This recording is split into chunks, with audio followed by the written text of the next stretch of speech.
The morning sun cast long shadows across the narrow streets of Millbrook, a small town where everyone knew everyone else's business. Sarah Martinez had been awake since 4 in the morning, her hands trembling as she folded and refolded the black dress that hung on her bedroom door. Today was the day she had been dreading for 3 months, ever since the doctor had delivered the news that would change everything. Her father, Miguel Martinez, had been the heart of their community for over 30 years. He ran the only grocery store on Main Street, extending credit to families when times were tough and never asking for anything in return. His laugh could be heard from blocks away, and his warm smile had greeted 3 generations of customers. But cancer had stolen that laughter piece by piece, until all that remained were memories and the overwhelming silence that now filled their home. The funeral home had suggested a simple service, but Sarah knew her father deserved more. The entire town wanted to pay their respects, and she had agreed to a procession that would wind through the streets he had walked every day for decades. Starting from the funeral home on Elm Street, it would pass by the grocery store, then continue to the old church where her parents had been married 42 years ago. As Sarah stood in her kitchen, sipping coffee that tasted like cardboard, she watched through the window as people began gathering outside. Mrs. Chen from the flower shop carried a wreath of white roses. The high school football team, still in their letter jackets, stood quietly in a group. Even old Mr. Thompson, who rarely left his house anymore, had made his way to the street with his walker. The hearse arrived at exactly 10 o'clock, its black exterior polished to mirror perfection. Sarah's breath caught in her throat as she saw the casket through the glass, covered in the Mexican flag that her father had been so proud of. He had immigrated to America with nothing but hope and determination, building a life that touched countless others. Father Rodriguez approached Sarah with gentle eyes that held decades of wisdom. He had baptized her, confirmed her, and now he would help lay her father to rest. "Your papa would be amazed to see how many lives he touched," the priest whispered, placing a comforting hand on her shoulder. "This procession isn't just for him. It's for all of us who need to say goodbye." The funeral director, a kind man named David Walsh, explained the route one more time. They would move slowly, allowing people to join along the way. The procession would pause at 3 significant locations: the grocery store where Miguel had worked until just 2 months ago, the park where he had coached Little League Baseball for 15 years, and finally at the church steps where the community would gather for the final service. As they prepared to leave, Sarah noticed her teenage son, Carlos, standing apart from the family. His face was stone cold, his hands shoved deep in his pockets. The boy had been angry since his grandfather's diagnosis, refusing to talk about feelings or accept comfort from anyone. Sarah's heart ached for him, knowing that Miguel had been more of a father figure than his own absent dad had ever been. The procession began to move, and Sarah was struck by the immediate silence that fell over the street. Car engines hummed softly, but there was no honking, no shouting, no sounds of normal life.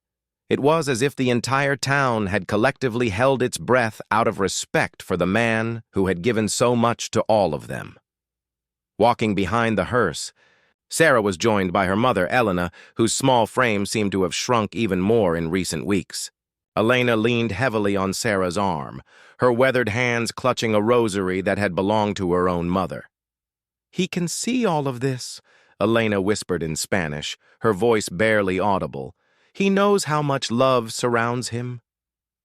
As they moved down Elm Street, Sarah began to notice details she had never paid attention to before. The crack in the sidewalk where she had fallen off her bike at age 7, the oak tree where her father had carved their initials when they first moved to this neighborhood, the house where the Johnsons lived and where her father had delivered groceries during Mrs. Johnson's illness last winter. The procession grew larger with each block. People emerged from their homes, some joining the walking crowd, others standing respectfully on their porches or lawns. Children who should have been in school stood quietly beside their parents, sensing the gravity of the moment even if they didn't fully understand it. Sarah realized that this wasn't just a funeral procession anymore. It had become something larger, something that spoke to the very soul of their small community. Ahead, she could see the grocery store coming into view, its familiar green awning and hand-painted sign that her father had been so proud of. The windows were dark, the closed sign hanging in the door for the first time in 30 years, except for holidays and the day Carlos was born. Sarah's steps began to slow as they approached, and she felt her chest tighten with a mixture of grief and gratitude for all the memories contained within those walls. The moment was approaching when everything would change forever, when the procession would stop and time itself would seem to pause, as an entire community prepared to say goodbye to the man who had been their anchor, their friend, and for Sarah, the best father she could have ever asked for. The procession came to its first stop directly in front of Martinez Grocery, and suddenly the air itself seemed to thicken with memory and emotion. Sarah felt her knees weaken as she stared at the store that had been her second home growing up. The building looked smaller somehow, as if losing her father had diminished its very structure. Without anyone planning it, people began to gather in a semicircle around the hearse. Mrs. Patterson, who lived in the apartment above the bakery next door, had tears streaming down her face as she clutched a photograph of her late husband. She had been one of Miguel's first customers 30 years ago, and he had never once made her feel embarrassed about using food stamps during the difficult months after her husband's death. Tommy Rodriguez, no relation to the priest but named after him nonetheless, pushed through the crowd on his wheelchair. At 19, he had been paralyzed in a car accident 2 years earlier, and Miguel had personally redesigned the store's entrance to make it wheelchair accessible. He had done it quietly, without fanfare, simply because it was the right thing to do. Tommy's mother walked beside him, her hand resting on his shoulder as they both stared at the store where they had always been welcomed like family. Elena Martinez stepped forward, her small frame commanding attention despite her grief. She pulled a key from her purse, the same key Miguel had given her on their wedding day when he had promised to build something lasting for their family. With trembling fingers, she unlocked the front door of the store and pushed it open. The familiar chime of the bell echoed in the silence, a sound that had welcomed thousands of customers over the decades.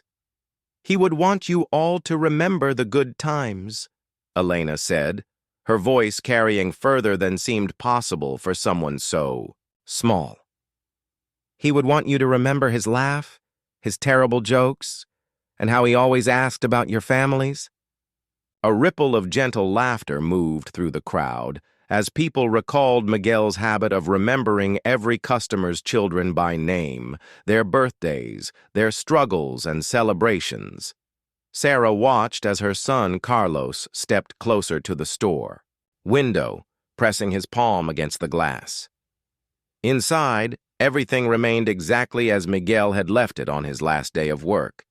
The handwritten signs advertising weekly specials, the small display of Mexican candies by the register, the wooden stool he sat on during quiet afternoon hours.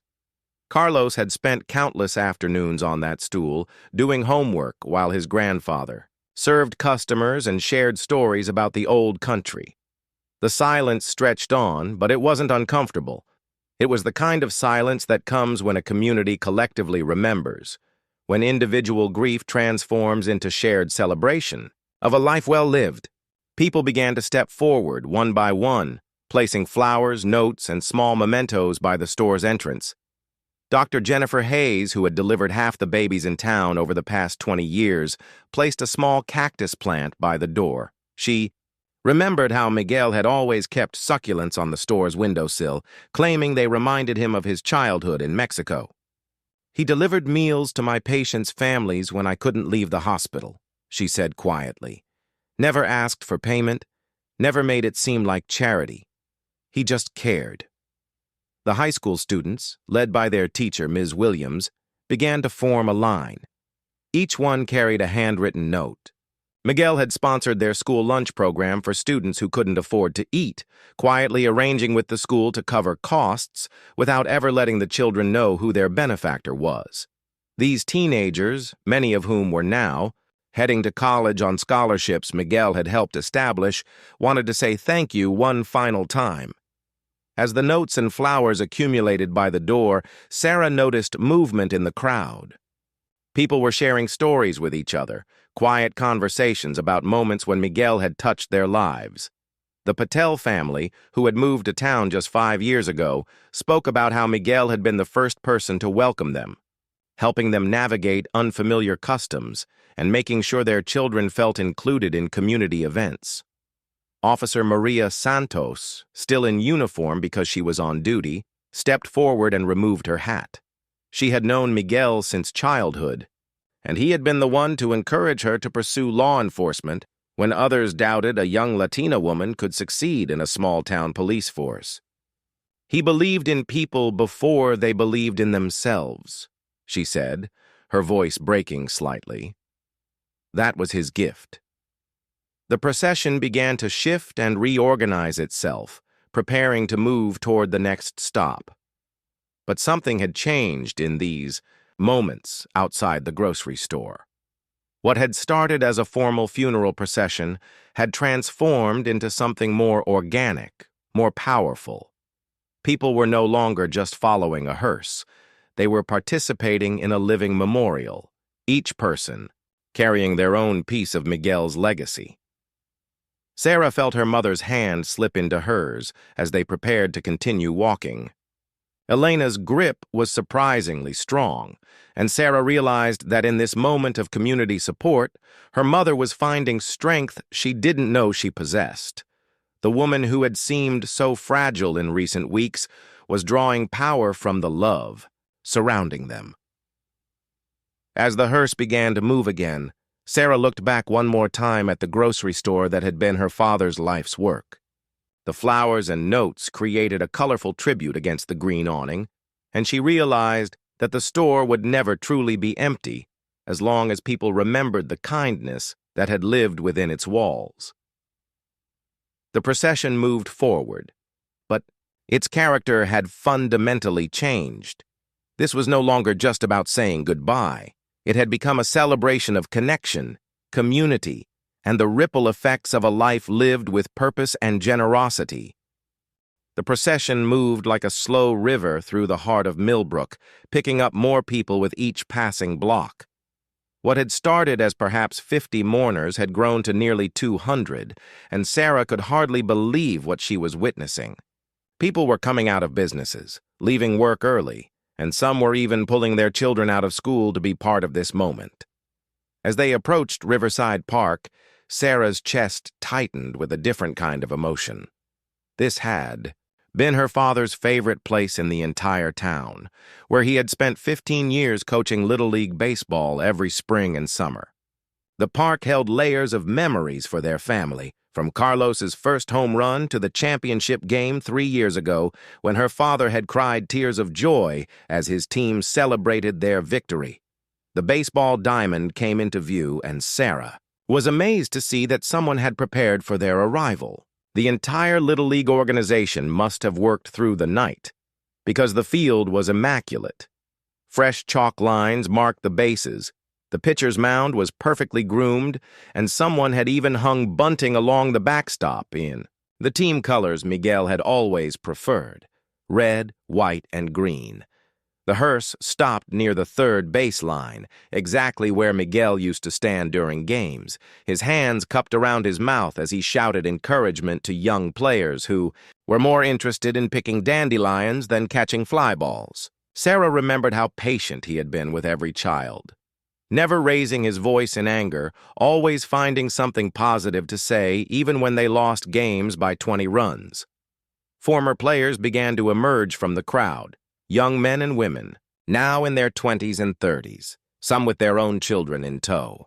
They formed a natural gathering around home plate, and Sarah realized that several generations of Millbrook residents had learned about teamwork, perseverance, and good sportsmanship from her father. Marcus Williams, who had graduated 10 years earlier and now taught at the elementary school, stepped forward carrying a worn baseball glove. It was the same glove Miguel had given him when his family couldn't afford equipment. The same glove Marcus had used throughout high school when he earned a scholarship to play college ball. "Coach Martinez saved my life," Marcus said, his deep voice carrying across the park. "Not just with baseball, but by showing me that someone believed in me when I didn't believe in myself." The crowd murmured in recognition. This was a common theme with Miguel, his ability to see potential in young people that others overlooked. He had a talent for taking the kid who struck out every time at bat and helping them find their confidence, not just in baseball, but in life. Sarah watched as her son Carlos walked slowly toward the pitcher's mound, the same spot where his grandfather had taught him to throw his first curveball. The boy had been Miguel's star pupil, showing natural athletic ability that made his grandfather beam with pride. But Carlos had quit the team abruptly after the cancer diagnosis, claiming he didn't have time for kid games anymore. Sarah knew it was really because playing baseball without his grandfather cheering from the sidelines felt impossible. Elena Martinez approached the backstop and placed her weathered hand on the chain-link fence. Through the metal diamonds, she could see the small dugout where Miguel had kept a cooler full of orange slices and water bottles for the kids. He had always made sure every child felt included, rotating positions so everyone got a chance to play, celebrating effort over outcome. He used to say that baseball was just an excuse to teach life lessons, Elena said, her voice growing stronger as she spoke. Swing and miss, and you learn to try again. Make an error, and you learn that. Mistakes don't define you. Hit a home run, and you learn to run the bases with humility. The crowd nodded, many remembering Miguel's post-game speeches that somehow made losing feel like winning when you knew you had given your best effort. The gathering at the baseball field took on a different energy than the stop at the grocery store. Here, people were sharing stories that made them laugh through their tears. They talked about Miguel's superstitions, how he always wore the same lucky hat during championship games, how he insisted on eating exactly 2 pieces of his wife's enchiladas before every season opener, how he would tap the dugout roof 3 times for luck. Jenny Morrison, now a successful lawyer in the state capitol, had driven 3 hours to be here. She had been the only girl on the team 12 years ago, facing ridicule from some parents who thought baseball was no place for girls. Miguel had not only defended her right to play, but had worked with her individually to improve her batting stance. "He never made me feel like I had to prove I belonged," she said. "He made me feel like the team was lucky to have me." Children who were currently on the Little League teams began to gather around the pitcher's mound, some still wearing their school clothes, others having changed into their team uniforms. They formed a circle and, without any adult prompting, began to share their favorite Coach Miguel memories. Their innocence and genuine grief was perhaps the most moving part of the entire day. 8-year-old Emma Chen, whose grandmother owned the flower shop, raised her small hand and spoke in a voice barely above a whisper. "Coach Miguel taught me that it's okay to cry when you strike out, but then you have to wipe your face and get ready for next time." The simplicity and wisdom of her words hung in the air, reminding everyone present that Miguel's greatest gift was his ability to meet people exactly where they were, regardless of age. As the time came to continue the procession, something remarkable happened. The former players, current team members, and even some parents spontaneously formed 2 lines leading from home plate to the hearse. It created a pathway of honor, a final team formation for their beloved coach. Sarah felt her heart might burst as she realized that her father's legacy wasn't just in the wins and losses recorded in old scorebooks, but in the character and confidence he had instilled in hundreds of young people over the years. The procession reformed, but now it included children carrying baseball gloves, teenagers wearing Letterman jackets from years past, and adults who had learned life's most important lessons on a dusty diamond under Miguel's patient guidance. The park fell silent again. as they prepared to move toward their final destination. But the silence was now filled with the sound of cleats on concrete and the gentle murmur of stories being shared between generations. The final stretch toward St. Mary's Catholic Church seemed both endless and far too short.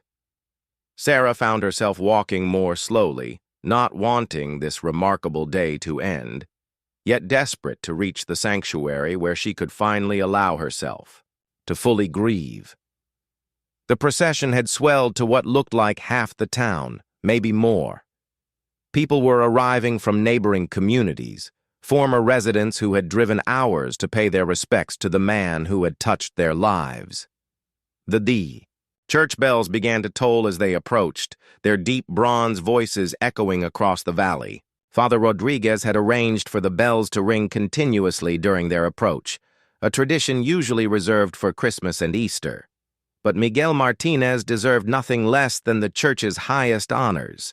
He had been a cornerstone of the parish for 4 decades, serving as everything from Sunday school teacher to head of the men's group that maintained the building's grounds. As St. Mary's came into view, Sarah gasped at what she saw. The entire front steps of the church were lined with people, but they weren't just standing randomly. They had organized themselves into a representation of Miguel's life in the community. On the left side stood families with young children, representing his work with youth sports and education. In the center were business owners and community leaders, acknowledging his role in the town's economic and civic life. On the right side stood elderly parishioners and those who had been recipients of his countless acts of charity. The hearse stopped at the bottom of the church steps, and for the 3rd time that day, the procession came to a complete halt. But this pause felt different from the others. At the grocery store, there had been surprise at the community's response. At the baseball field, there had been celebration of shared memories. Here at the church, there was a sense of completion, of a life's journey reaching its sacred destination. Elena Martinez looked up at the church where she had worshipped beside her husband every Sunday for 42 years.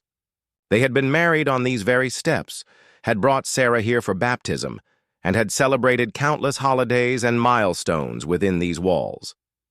Now Miguel would spend his final moments in the sanctuary, where he had found peace and purpose throughout his adult life. Sarah noticed Carlos standing apart again, his jaw clenched and his hands shoved deep in his pockets. The boy had been struggling with faith since his grandfather's illness, angry at a God who would take away the best man he knew. Sarah wanted to comfort him, but recognized that Carlos needed to work through his grief in his own way, just as she was learning to do. Father Rodriguez descended the steps slowly, his vestments flowing in the gentle breeze. Behind him came the altar servers, young people from the parish who had been trained by Miguel during his years leading the youth ministry. They carried candles and incense, creating a bridge between the secular celebration of Miguel's life and the sacred ritual that would follow. "Before we enter God's house," Father Rodriguez announced, his voice carrying across the gathered crowd, "we want to hear from those whose lives were changed by our brother Miguel." The priest gestured toward the crowd, and Sarah realized this had been planned. Her mother and the funeral director had arranged for people to speak, to share their testimonies before the formal service began.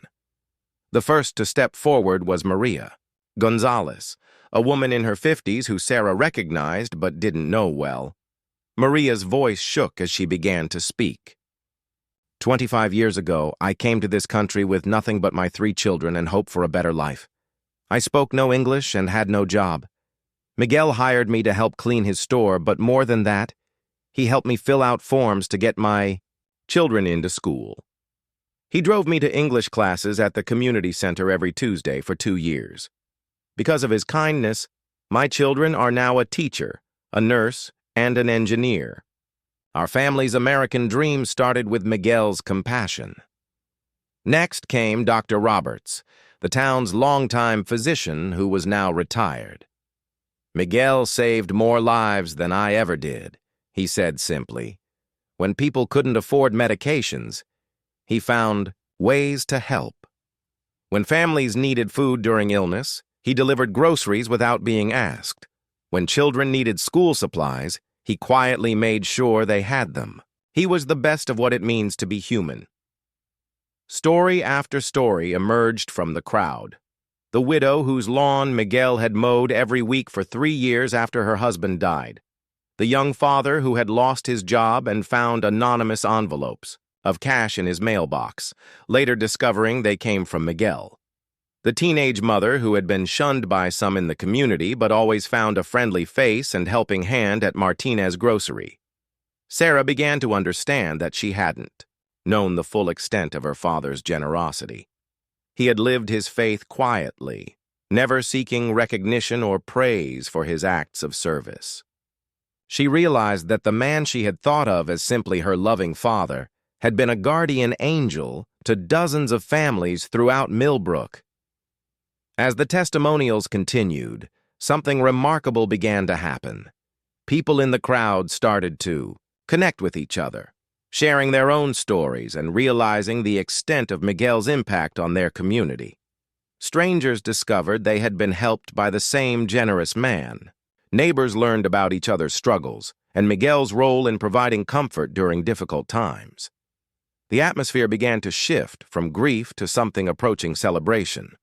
While everyone present was deeply saddened by Miguel's death, they were also profoundly grateful to have known him. The procession had become a testament to how one person's kindness could create ripples that touched countless lives across multiple generations. Elena Martinez stepped forward, her small frame somehow commanding the attention of hundreds of people. When she spoke, her voice carried the strength of a woman who had shared her life with a saint. "Miguel would be embarrassed by all this attention," she said, and gentle laughter rippled through the crowd. "He would want you all to go home and be kind to your own neighbors. He would want his life to inspire more kindness, not just memories of kindness." The church bells continued to toll, creating a sacred soundtrack to this remarkable gathering. Sarah looked around at the faces surrounding her and realized that her father's death had revealed something beautiful about their community. In a world that often felt divided and disconnected, Millbrook had come together to honor a man who had spent his life building bridges between people. As they prepared to enter the church for the final service, Sarah felt a hand slip into hers. It was Carlos, his anger finally giving way to the grief he had been holding inside. Together, the family began to walk up the church steps, supported by a community that would never forget Miguel Martinez and the lesson he had taught them about the power of unconditional love and service to others. Inside St. Mary's, every pew was filled and people lined the walls when the seating ran out. The church, built to hold 300 people, somehow accommodated nearly twice that number as the community squeezed together to honor Miguel Martinez. Sarah had never seen the sanctuary so full, not even during Christmas midnight mass or Easter sunrise service. The altar had been transformed into a celebration of Miguel's life. Photographs from every stage of his journey covered a table near the front. Miguel, as a young man arriving from Mexico, his wedding day with Elena, the opening of his grocery store, coaching his first Little League team, holding his grandson Carlos for the first time. Each image told part of the story that the community had been living alongside for decades. Father Rodriguez began the service with words that seemed to come straight from his heart rather than from any prayer book.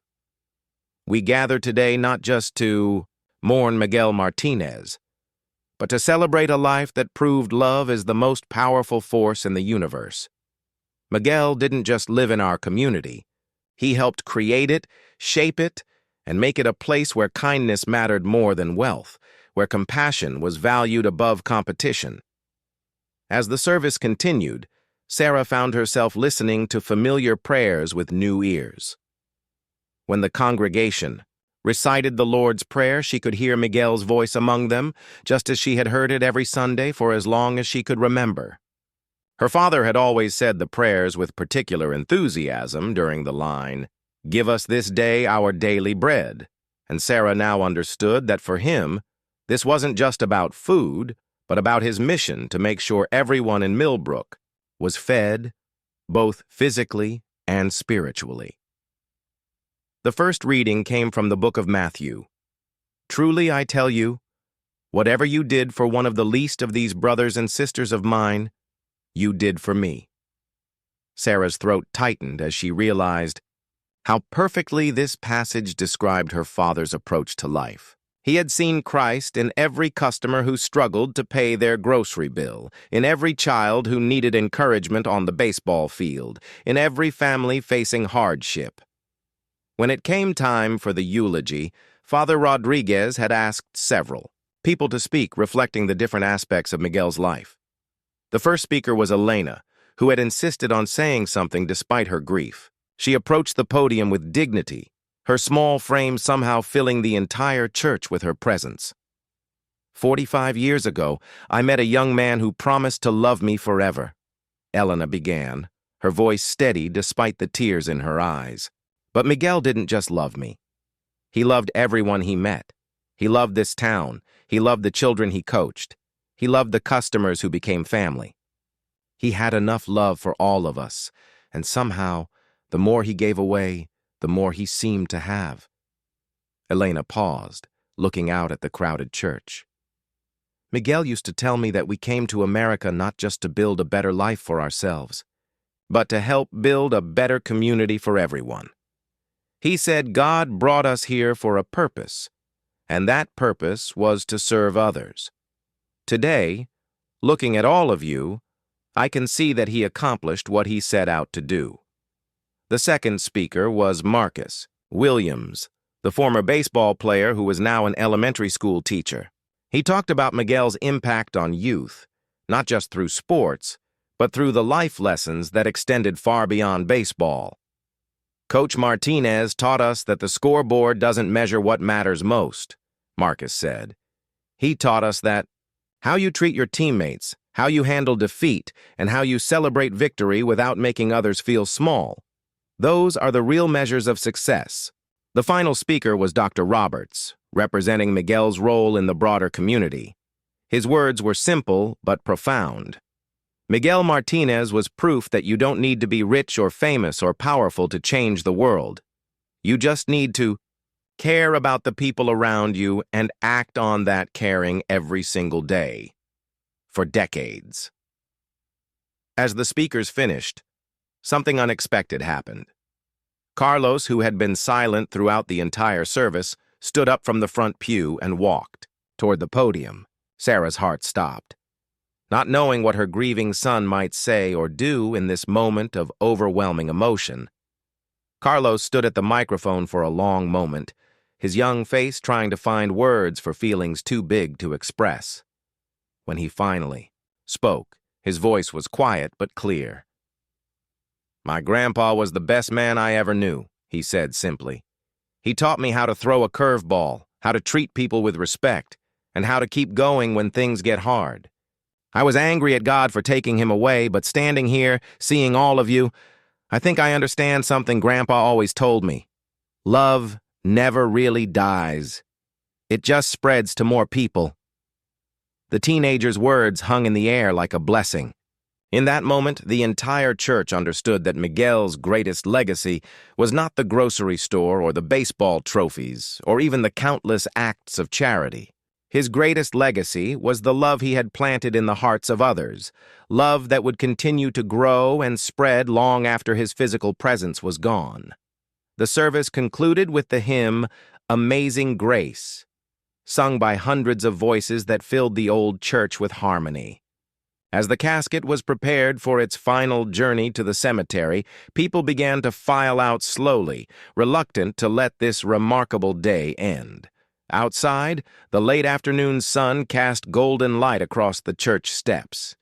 The procession would continue to the cemetery for the burial, but Sarah knew that what had happened today in Millbrook was about much more than saying goodbye to her father. It was about a community rediscovering its own capacity for love, connection, and mutual support. As they prepared to leave the church, Sarah realized that the procession had stopped being about death and had become about life. The life Miguel had lived, the lives he had touched, and the life that would continue in Millbrook because of his example. Time had indeed paused that day, but not with sadness.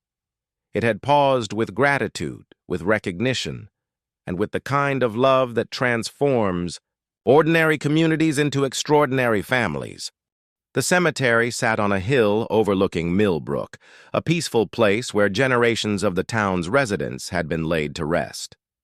The procession made its final journey up the winding road, the hearse leading a line of cars that stretched for nearly a mile behind them. Sarah had never imagined that her father's funeral would draw so many people, but she was beginning to understand that Miguel Martinez had been more than just one man to this community. He had been its conscience, its heart, and its reminder of what it meant to live with purpose. At the gravesite, a simple headstone waited with Miguel's name, dates, and an inscription Elena had chosen. He loved well. The words seemed inadequate for a life so full of meaning, yet somehow they captured everything essential about the man who had spent 45 years making Millbrook a better place to live. Father Rodriguez spoke the traditional words of committal, but even these ancient prayers seemed to take on new meaning in the presence of so many people whose lives had been touched by Miguel's kindness. As the casket was lowered into the earth, Sarah felt a profound sense of completion rather than ending. Her father's physical journey was over, but his influence would continue through every person present at this hillside gathering. Elena stepped forward and dropped the first handful of earth onto the casket, followed by Sarah and Carlos. But then, something beautiful and unexpected happened. Others began to approach, each taking a small amount of soil and adding it to the grave. The line stretched across the cemetery as hundreds of people participated in laying Miguel Martinez to rest. Children who had learned to swing a bat under his patient coaching threw in flower petals they had picked along the way. Families whose groceries had been quietly subsidized during hard times whispered prayers of thanksgiving. Community leaders who had watched Miguel unite rather than divide spoke words of commitment to continue his example of servant leadership.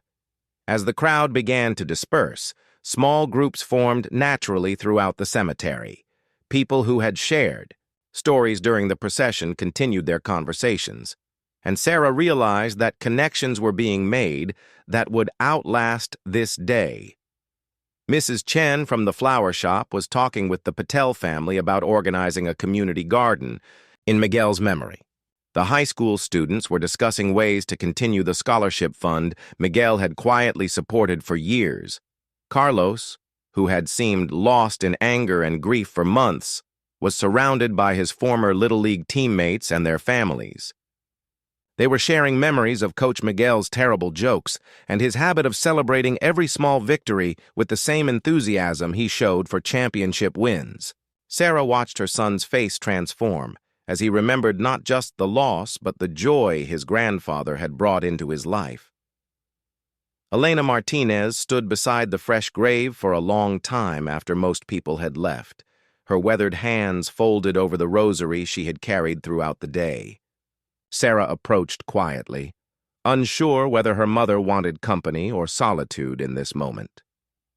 "He can see all of this," Elena said softly, echoing the words she had spoken that morning, but with a different tone now. "He can see what his life meant to people.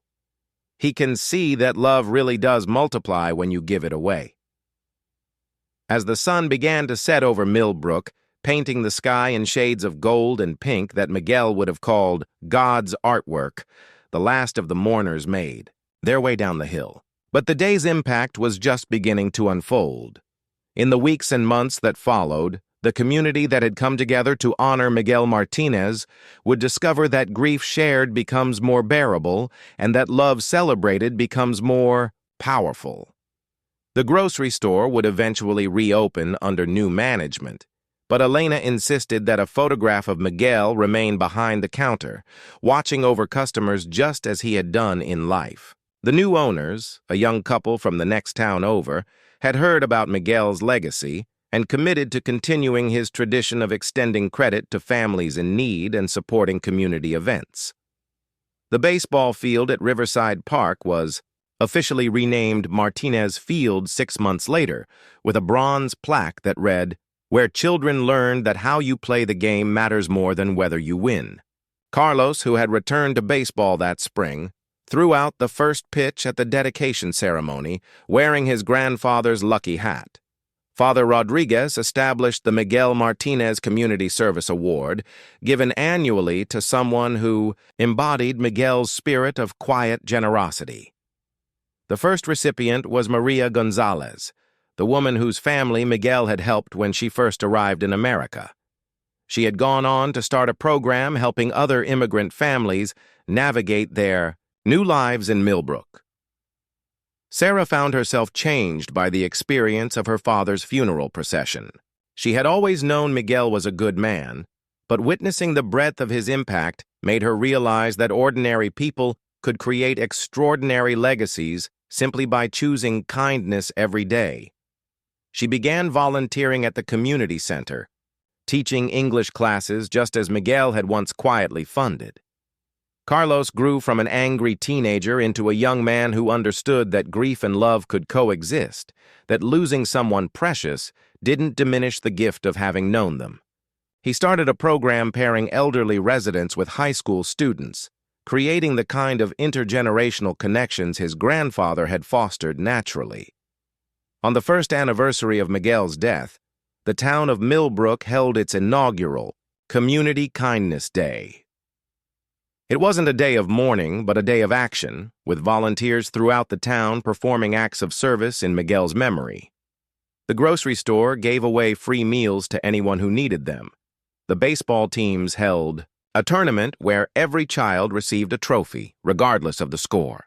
The church opened its doors for a community dinner where everyone was welcome. Elena Martinez, now in her 70s, but strengthened by the support of her community, stood once again on the church steps where the procession had paused a year earlier. This time she was watching not a funeral, but a celebration of the values her husband had lived by. The crowd was just as large as it had been that emotional day, but instead of grief, the air was filled with purpose and hope. Miguel always said that the best way to honor the dead is to live fully, Elena told the gathered crowd. Today, I see his spirit alive in every act of kindness, in every helping hand extended, in every child who learns that they matter. The procession stopped that day, but his love keeps moving forward. As the sun set on the first Community Kindness Day, the people of Millbrook understood that they had created something lasting. Miguel Martinez had died, but his legacy lived on in a community that had rediscovered the power of caring for one another. The procession that had stopped on that emotional day had actually been the beginning of something new, a movement of compassion that would continue long after anyone present could remember. Time had indeed paused when the procession stopped, but in that pause, a small town had found its soul and committed to nurturing it for generations to come.